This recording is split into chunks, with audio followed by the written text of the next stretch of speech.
Hello again everyone, I'm just going to make a video today talking about the problems associated with HHO gas and the pros and cons of HHO gas. So jumping straight into it, as you can see here, it's very easy to make.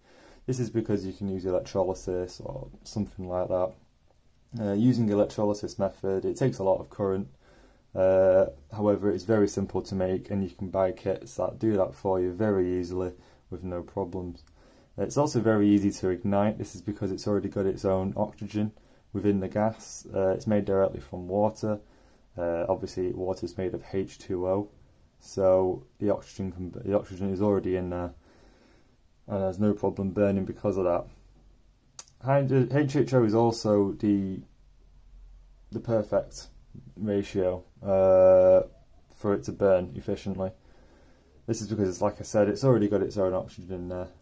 And the biggest pro of using HHO is obviously there is no emissions because it's made directly from water. It's not burning any other gases that are within the air around it. It's only burning itself, and it's got its own oxygen, which is pure oxygen, and its own pure hydrogen, so there is no emissions whatsoever from burning the actual gas. However, methods making hydrogen or HHO, obviously they could pollute if you use certain methods. For example, using electrolysis, where do you get the electricity from? However, if you use solar panels to make the HHO gas or hydroelectric power, wind power, then it is essentially 100% green.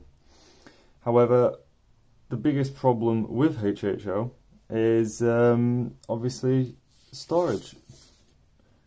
You can't really store safely HHO gas because if you compress it in a container, it's already got its oxygen in there. If you bang that container in a certain way, that causes a spark or even heat, it could explode, which is not what we want at all. So there's no real way of, or safe way of storing HHO. I mean, if you had it in a container in the middle of nowhere where no one can get hurt, then maybe, but at the end of the day, you can't transport it, can't really move it around easily, and you really don't want to be compressing it, because it will explode on you at some point, that's for sure, because it's got its own oxygen in there.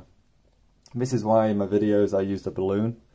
This is because there's no shrapnel if the balloon does pop, and it did pop. It did pop on me a few times with a very loud bang, but because it's a balloon, there's no shrapnel, there's no damage to anything, and it wasn't really stored under much pressure, maybe 1 or 2 psi at max.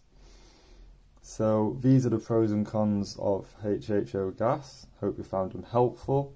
They're pretty obvious, but the biggest concern with HHO at the end of the day is the storage, which is why it will never really be a decent fuel to use, especially in the automotive industry, because there's no real way of storing it, and it'll be a danger to the user and everyone else around it.